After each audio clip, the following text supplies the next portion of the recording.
in You Only Live Once.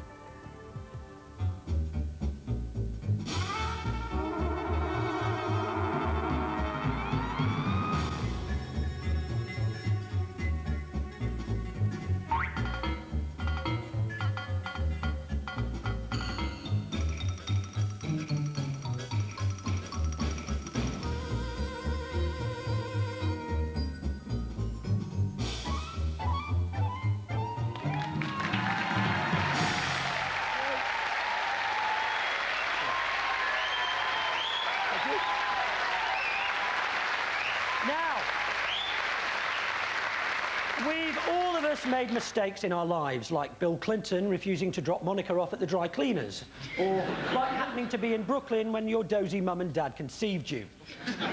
But what if all the dodgy moments from your whole life came back to haunt you all at the same time in a single TV programme? Everything you never wanted to be reminded about, all in one go. What kind of person would be brave enough or foolhardy enough to go through that? Perhaps this person.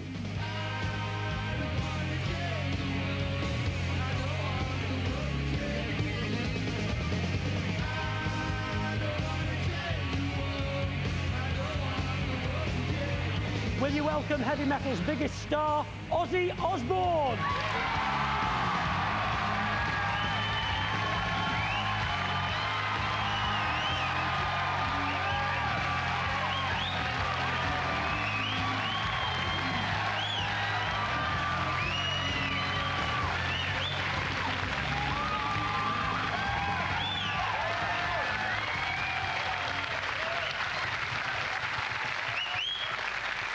Excellent.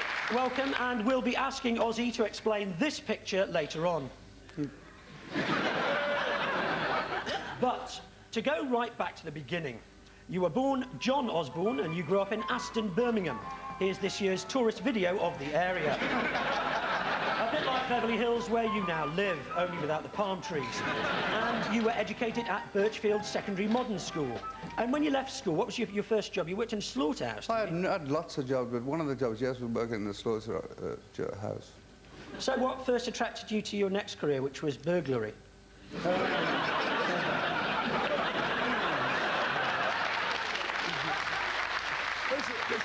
Did you? A natural progression, really. Yeah, it is really. Slaughterhouse burglary, yeah. But I mean, I wasn't very successful. I wasn't like one of the great train robbers. I mean, I had these stupid gloves with the fingers cut out, you know. So that's very, very poor move. I'm sure I must have got an Irish in me somewhere. Yeah.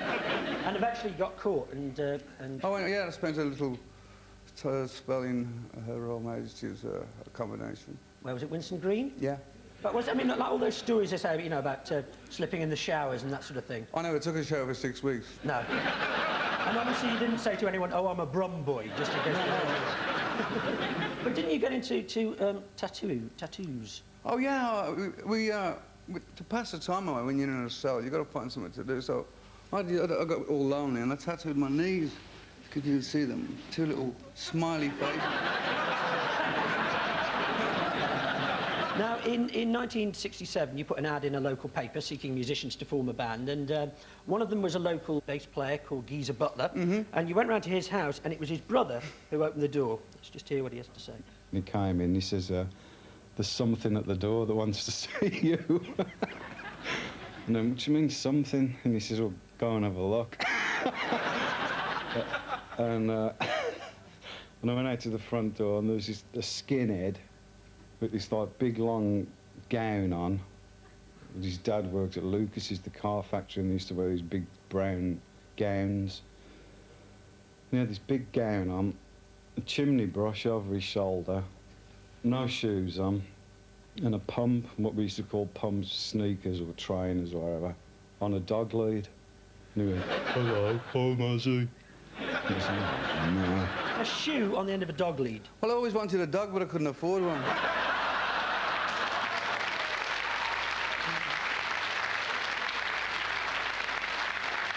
So, you got yourself a hush puppy? Yeah. In 1969, you finally settled on a name. Yeah. Black Sabbath, yeah? Yeah. How did you come about the name? Well, we used to rehearse across the road from a movie theatre on And I think it was Tony who said it. Isn't it weird that people pay money to go and get the shit scared out of them? You know, why don't we do music that way? You know, because you've got to remember at the time, it was flower power, and if you go to San Francisco, now we're living in Aston, Birmingham, smug shit and whatever goes on, you know. And San Francisco was like going to Mars, you know, so it wasn't that way for us, and so we thought we'd start playing horror music. And it came from a film title, and I think we've got a picture of the poster for the film. Black Sabbath. It's a good job it wasn't Herbie Rides Again that you saw. No, but he looks like he had a good knot on the piss by the look of it. Yeah. Looks like he's been near you, actually. His head's been bitten off. Now, it must have been a bit scary, though, giving up a proper job, you know. No, it wasn't. I hated working a regular job. No, I was thinking about burglary. Oh, burglary. Your first manager, Jim Simpson, has a story to tell. He came to me one day without the others. They tend to travel mob-handed generally, but one day he came to me on his own, quite upset, tearful, and suddenly realised, he woke up that day and realised, or thought he'd realised, he couldn't sing.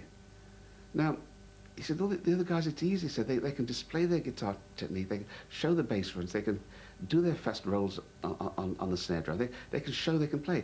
I can't sing. I don't know what I'm singing, I don't know what notes I'm singing. And he suddenly lost all his confidence. So we spent all day playing records, started off with Jimmy Rushing and playing all those old blues shouters who got that same full-throated, honest roar from the belly that Ozzy always had.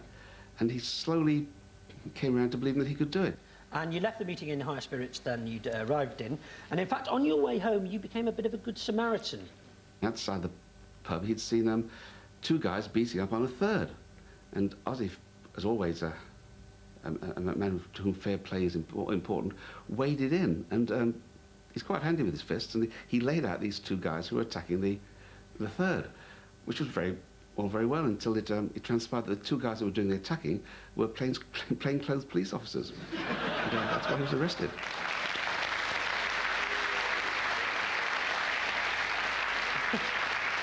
I bet the guy you rescued was pleased with you, though. He ran off. Yeah? And now you can always say you met Lord Lucan, can't you? Do you remember that incident? Yeah. Yeah. He's living at our house now.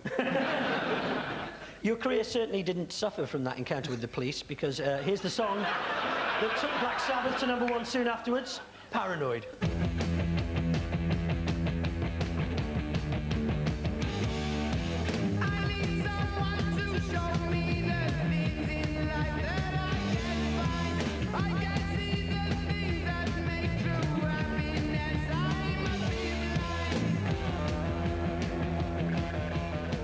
It's a fantastic set you've got there with all the things moving in the background. Have you had many epileptic fans? No, actually, Bill Ward was epileptic. Was he? Yeah, that's why he used to play like that. So you topped the charts with Paranoid. You sold 4 million copies, and then you sold 1 million copies of the album Sabbath, Bloody Sabbath. But you weren't the most punctual of rock stars. Here's Noddy Holder.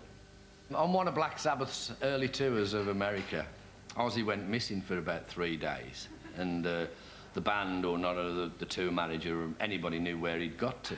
He just disappeared off the face of the earth. So they're all hanging around this hotel in Los Angeles. And suddenly, one morning, they looked out the window of the hotel, and the big lawns in front of the hotel. And suddenly Ozzy's sitting on this lawn, surrounded by Red Indians. He'd been to an Indian reservation for 3 days, getting stoned out of his head, and he brought them all back down to the hotel.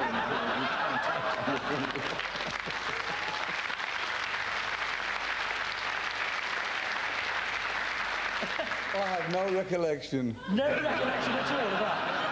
I mean, that wasn't daily occurrence. What, you'd go out and come back with a load of Indians? No. Did I you used to have a few drinks, and then it went on from there, you know. I'd probably, you know... Well, you have a few drinks. You always pop out for an Indian, don't you?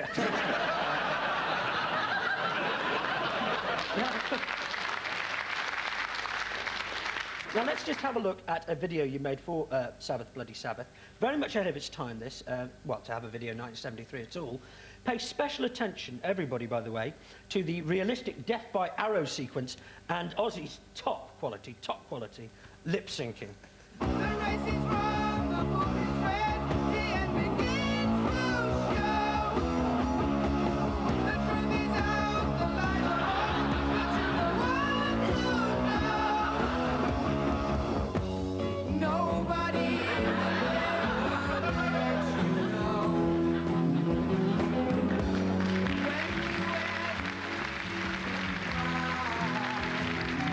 there's a good reason why you shouldn't take drugs now. Yeah. You look like you were singing a completely different track there. I think I was.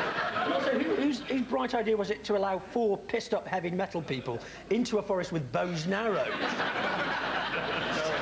By this time, you were spending most of your time flying around the world. Are you a nervous flyer? I used to be pissed all the time, so I never knew. Well, here's Rick Wakeman with some of the tricks you used to get up to.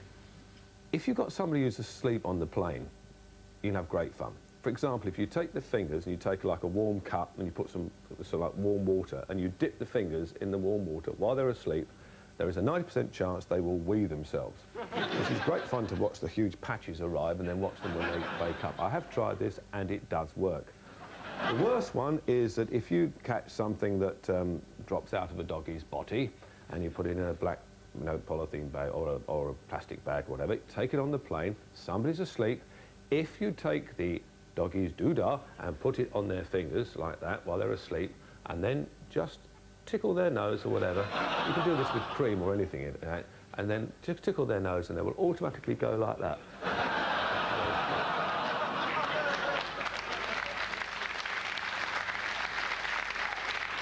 So you actually used to take dog shit on a plane with you? Well, we used to... I used to say to my mum, I'm going on tour, we got a bag of dog shit, son. I've got packs of dog shit, son, you'll have a good time, you know. I just like the idea of a guy waking up going... and then looking in the overhead locker to see if there's a dog. Now, Black Sabbath tours are obviously pretty wild. Bored Tommy Vance once had to interview you in your hotel room in Florida after a particularly heavy night. You don't know what this is doing to me. Oh, I think we do.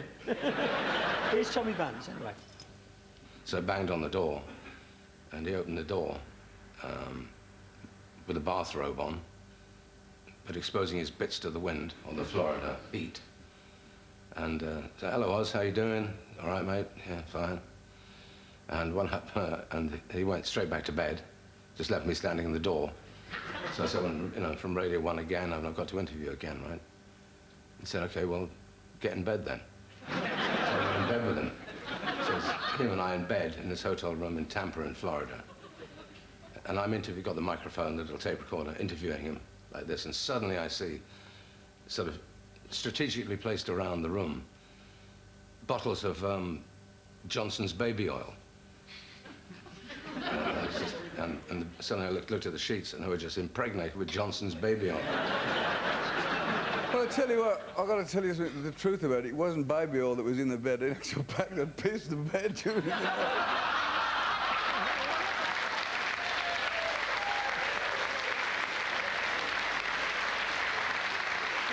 So, Peter, I'm sorry, Tommy. Let's hope Tommy's watching, yeah. Sorry, Tommy, you slept him. You set in my piss, man.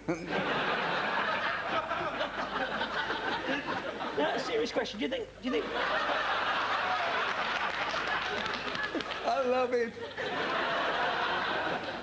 Do you think people who like a wild lifestyle are attracted to rock and roll, or do you think rock and roll turns people wild? I think I was wild before I ever met rock and roll. I think it was just Ozzy Osbourne nutter, you know. For instance, when I go to my kids' school, they go, "Dad, please act sane, just this one. Don't say anything you shouldn't, Dad." Also, when you've been touring, obviously touring's pretty wild. You have to return home back to the normal life, chores and things like that. Is that difficult to sort of readjust? Well, it is, but it's over the years I've kind of got used to it. Now I don't drink, it's a different world. One time I came back, I remember, one of the wives, I think, I can't remember which one. Anne Boleyn? Could have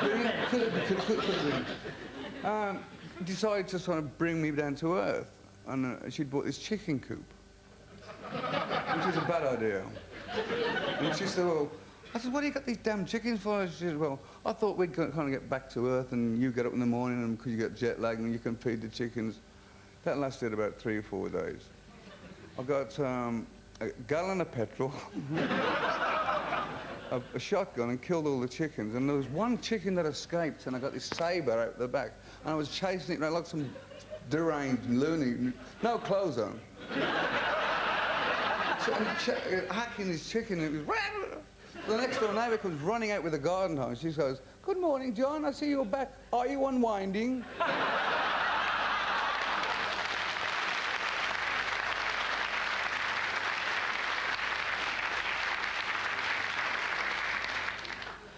When Sabbath had been together for 10 years, rather touchingly, you were still going out for meals. Here's Adrian Williams of Epic Records with the story of how he met you. We all end up going off to a Greek restaurant for dinner, the Halepi in Leinster Terrace. And we're all sitting around this table, the whole of Black Sabbath and the whole of our lot. And Bill Ward, the drummer, makes up these rolly-up kind of cigarettes. So he's rolled up a cigarette, put it in his mouth, and he said, "Oz, can you give us a light?" And Ozzy leant across with the candle from the table under Bill Ward's beard, hold his light, and Bill Ward took the cigarette out of his mouth and lit his half-hag off. It started, and he would be burning today if it wasn't for Tony Iommi throwing a jug of water over Bill Ward.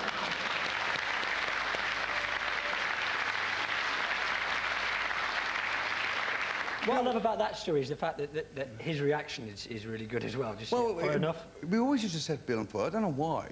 It's a hobby. You've got to do something on a day, Of course you haven't have. you? But then comes the time when you get fired. Did that hurt? Well, it was kind of weird because it was like the pot calling the kettle black because we were all so messed up anyway. So and I said, "Why are you firing me? Because you're pissed?" I said, "No, the reason why I'm getting fired because I'm the first one to get pissed. I mean, everyone, I would get up, no matter what I would do, I would always be awake early. So I would start drinking and getting stoned earlier than them. They wouldn't get up till 2 o'clock. But it was time anyway, it was time for a change. I'd had an idea of doing a solo project all along the line, and it was kind of, we'd outrun our course, you know, for that time. And it was the best thing that had happened, actually. Oh, that's right. But at the time, I was like, it's over, I'm back on the dole, you know, get my burgling suit out again. Fingerless gloves, yeah. You know. But the solo career couldn't have worked out better. I mean, you became even bigger than Sabbath, but it took you a little while to settle on an image. There's a few pictures to look at here. You had your Simon Le Bon phase, the Judith Chalmers look, Barbara Windsor, William Hague, and this. Now, can you explain this? Well, when I used to get pissed, my wife would have to go and do the business, and she manages me, and so she would take my clothes away. And that's obviously... As every manager does, obviously. So she got in her clothes. Right, she took the clothes away so you couldn't go out and go to bars, right? Yeah, go to bars. So I'd wear her clothes to go, and that's... and I couldn't find her clothes, I suppose. As we can see, you put it all behind you there. Now, one thing we can say about the solo Ozzy Osbourne is that he made the Black Sabbath Ozzy Osbourne look like a particularly well-behaved nun. We found a very nice man called Lindsay Bridgewater. Is he still alive? Who said that about you? Now, he studied music at Cambridge, and he made the colossal mistake of joining your band in 1980. Here he is. I very quickly learned there were certain things that you didn't do, and maybe one of them was not to have a drink alone with Ozzy, which happened to me one night, and I thought I could handle him, you know. I could match him pint for pint. But very soon into the night, I think at some point I just fell asleep. And when I woke up in the morning, I groped my way to the bathroom and looked in the mirror, and something completely unrecognizable there. And I realized that my eyebrows had disappeared. And my penalty for not being able to match him was to lose my eyebrows. So it was a while before I had a drink alone with him again, and I play Mozart now. He always used to do this thing where he'd want to shave people's eyebrows. He'd get them pissed, and when they'd passed out, he'd shave one of your eyebrows off, and then he'd wake you up, put you in a cab and send you home with your eyebrow missing. But who he used to do it to the most, his agent was a guy called Rod McSween, who he would always get Rod would get really drunk and pass out Ozzy's hotel room or his house. But not only would Ozzy shave his eyebrows off, he'd also get boot polish and paint his face black, like a black and white minstrel, and wake him up and go, "Come on, Rod, I've got you a cab." Put him in a cab and send him home. He must have done this to him about 20 times.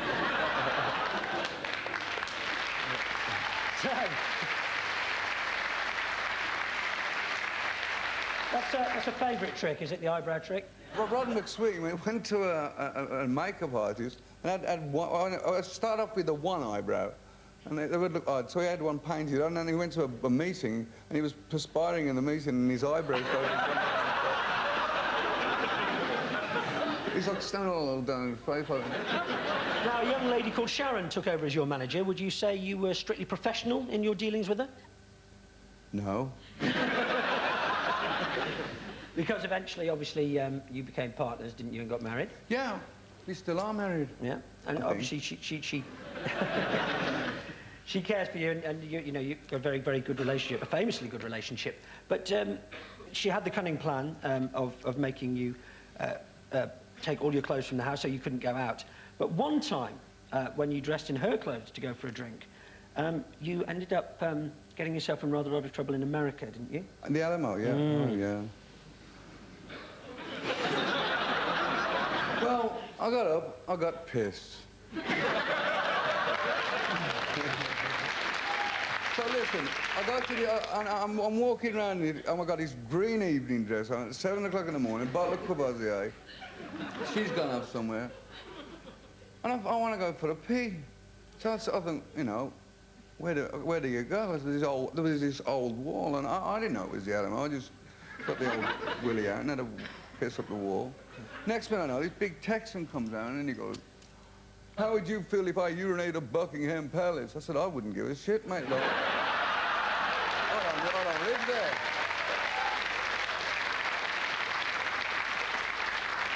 And it'd be very impressive if he could do it from there, wouldn't it? We've actually got the charge sheet just to prove that this is true. So this must have been quite tiresome for Sharon. And Gary Bushell actually has a story about a present you bought for her one evening.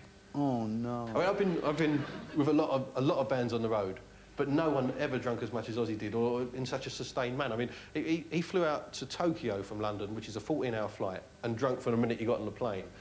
Staggered off the other end and went on the pool in Tokyo, ended up with this gorgeous Japanese woman, took her back to the hotel, absolutely thought it was onto a sure thing, and of course he'd forgotten that Sharon was out there with him, so he's fumbling to get in the door. Doors open the other side, it's Sharon, seen the girl, she decked her, got hold of a picture frame, smashed it over Ozzy's head, and he's come to in the corridor the next morning, completely framed in this drunken... It's true.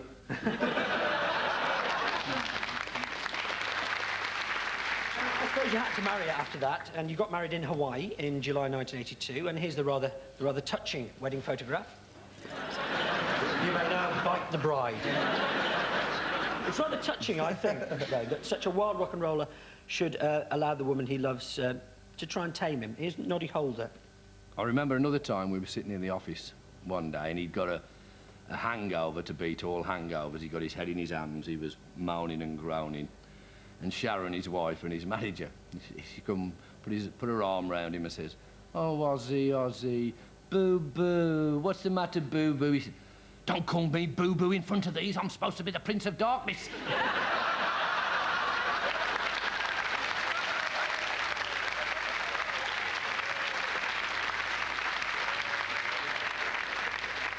So, boo-boo. Anyway, coming from a man called Noddy. Famously, though, your marriage is legendary in rock circles. You have mutual respect, love of the family. In fact, you're two halves of a whole. But in all relationships, there are hiccups, aren't there? You once tried to murder Sharon, didn't you? Well, it wasn't my fault. I was pissed.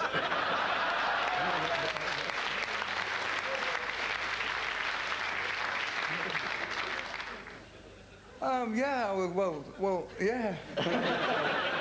No, I remember going out, having a few drinks, as one does, and then the next minute, and I was waking up in Amersham Neck, and the guy said, "Do you know what you've done?" I said, "Why am I here?" He says, "You attempted to murder your wife, that's what you're charged with." And I went, "What?" It was a really scary moment, actually.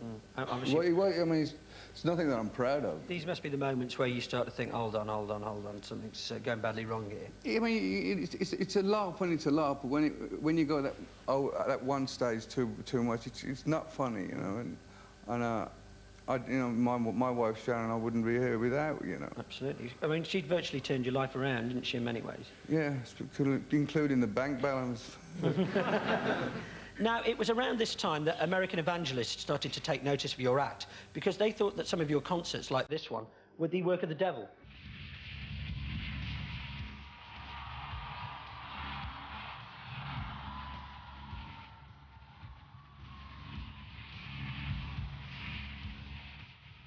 Well, I believe Ozzy's music is definitely satanic, is a blight on society in many ways. And I certainly wouldn't want any of my grandchildren going near him. If Ozzy Osbourne does not get saved and accept Jesus Christ, Ozzy Osbourne will go to hell.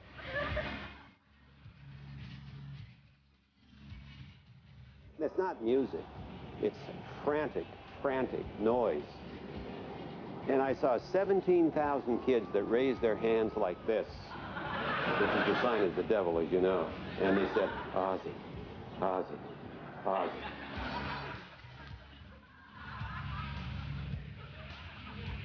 Where I come from, that's the sign of a man who's been in a lathe accident. I mean, Jimmy Swaggart can go and get caught with a hooker, and he ain't gonna, he repents and all. But they take everything so seriously there, you know. Oh, yeah, it's very, very hypocritical, isn't it? Do you have a spiritual side to you? Yeah, it used to be called vodka, whiskey.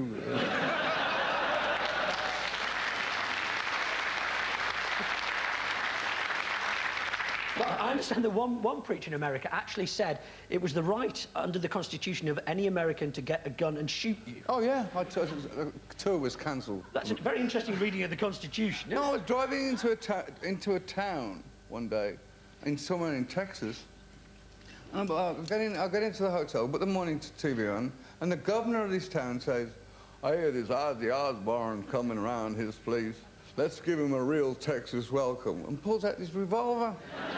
I mean, I've had numerous gun threats on people who are going to shoot me.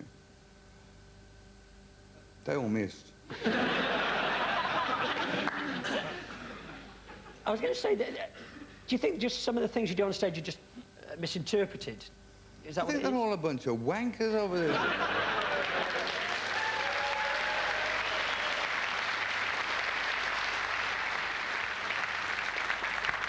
Explain the bat to us now. Kids would, you know, bring stuff to the audience, and they'd throw stuff at me, and I'd throw stuff at them, and they'd bring fake animals, and then they started to be real animals and mixed in with all the bits of beef and whatever.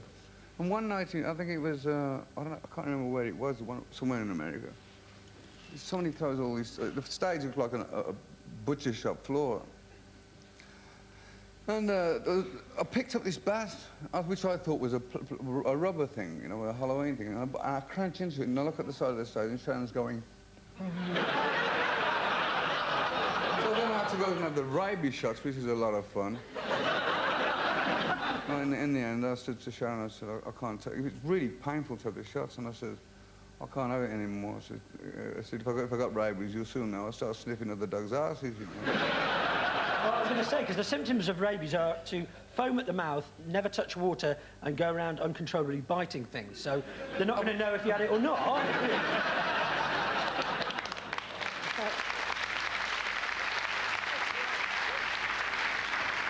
There was also a bit of fuss, wasn't there, about the dwarf business? Oh, yeah, I mean, this is typical. We used to have this thing in the Diary of a Madman tour. When I said a ballad, we used to hang this dwarf.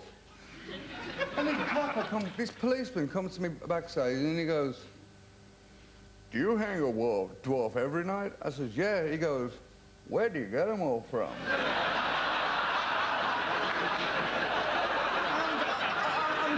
I'm just picturing this as like a van full of dwarfs.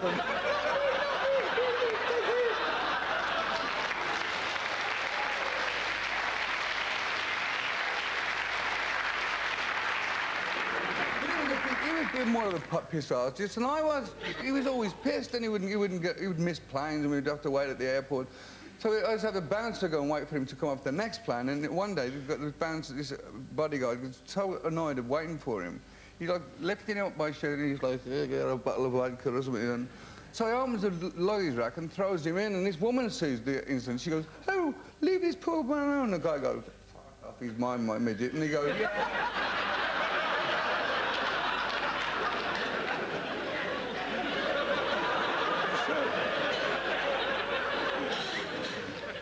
Now, it was a bit of a bleak time after that. Your lead guitarist, Randy Rhoads, was killed in a plane crash.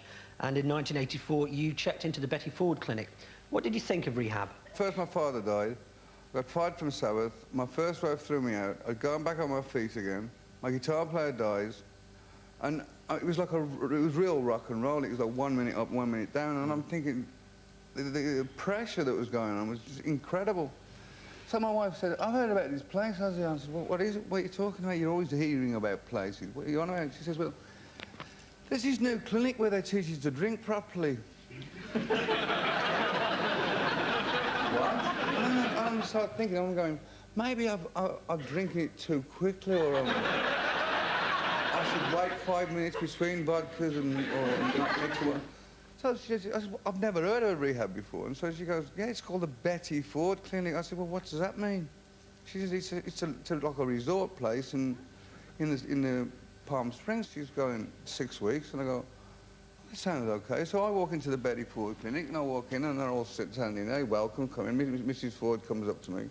She goes, you're welcome, you come in. Because that's what that's the only thing they ever say to you, you're welcome, or have a nice day, or something, you know? So I go, where's the bar? And she looks at me as if I'm mad. And she goes, oh, you're certainly in the right place, my son. Now, you eventually went on the wagon, although there are a few more sort of stumbles off it on the way.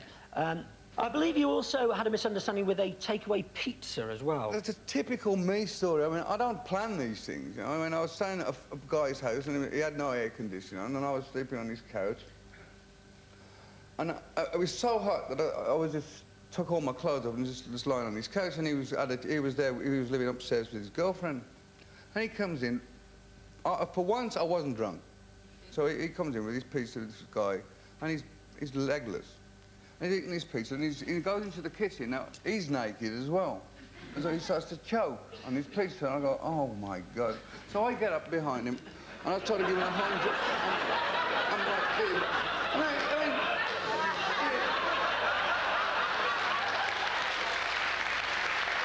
I mean, I'm doing a Heimlich manoeuvre like this, and we're both naked, and his wife comes in, and she goes, his girlfriend goes, oh, I'm terribly sorry. I go, it's not what you think. You know, so, I mean, then of course I got dressed, and I buggered off, because I didn't want to... You buggered off, did you? No, I ran out. Called the cab. But now, in the 1990s, you have finally cleared up your act. I have here a rider. This is the rider you now have on your tour. Let's have a look at some of the things you ask. This is what... Small fresh fruit tray, Cars assorted water biscuits, 1 litre bottle of Evian water, 6 Diet Pepsis, 1 box throat coat tea, tea kettle or pot for boiling, 1 bagel toaster. It's not exactly rock and roll, that, is it? Sounds more like the end of the generation gap. You've also performed some duets with some pretty wholesome family entertainers, Miss Piggy, Frank Bruno, Lita Ford, although I'm not sure this Alanis Morissette video is 100% genuine.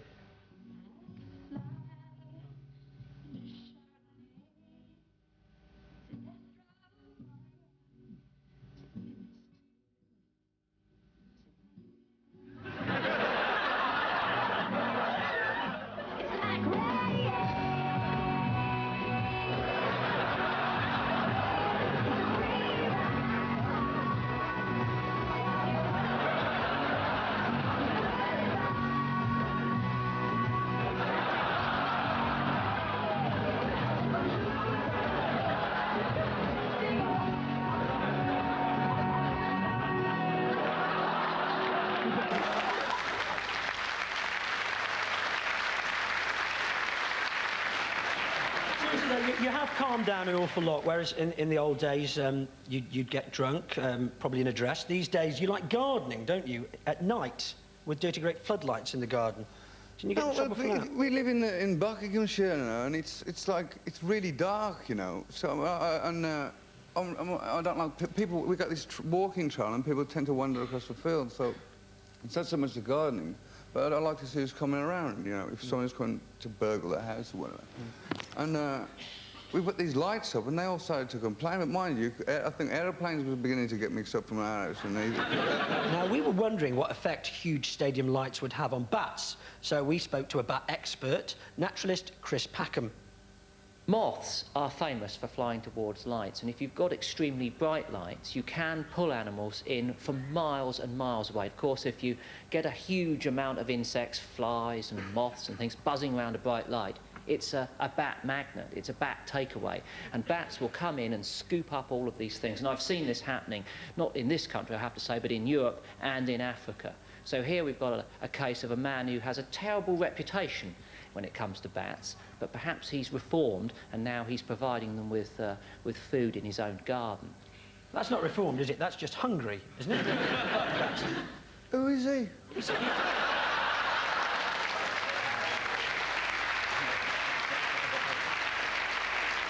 Well, Ozzy, you lived with him for 3 months. And I stepped on his cows. That's right. Yeah. Also, Chris Packham had another story to tell us. Apparently, Motley Crue were in awe of Ozzy. You know, he was one of their prime mentors in their youth. And, of course, they grew to establish a reputation of their own, and they always wanted to meet him. And allegedly, they were sat round a hotel pool one day, and word came in that Ozzy had actually come into the hotel. And so they sort of spruced themselves up. You know, here was an audience with the king, as it were. And he walked into the edge of the pool, and he glanced down onto the ground, and there was a line of ants which had laced themselves along a spilt sugary drink. And without saying a word to Motley Crue, Ozzy knelt down and snorted the whole line of ants, and then just walked out. And so, it's an act of genius, isn't it?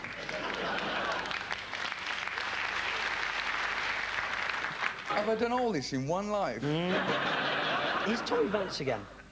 What is the most remarkable thing about him is that he survived. I thought he was going to die countless times, and I seriously did. In fact, at the BBC, I don't know if they've still got it, there's a half-prepared obituary that I put together for Ozzy Osbourne, and I think I did that in about 1978. Apparently they have finished it, and in the end you choke on your own ants. Now, if there was an obituary and you could change it, what would you change in your life? Not a damn thing. No? Not one damn thing, because it's been one hell of a life. Evidently. You've been in the music business for over 30 years. Black Sabbath have sold 10 million singles, 20 million albums. You yourself, as a solo artist, have shifted over 110 million albums worldwide. It's obviously been a bumpy ride, but it's all worked out brilliantly in the end. You'll have to take our word for that, obviously. You won't remember much of it. And we're going to play out with a recent performance of Paranoid by Ozzy and Black Sabbath. Sadly, these days, without the hand-cranked black and white psychedelic wheels. Ladies and gentlemen, Ozzy Osbourne.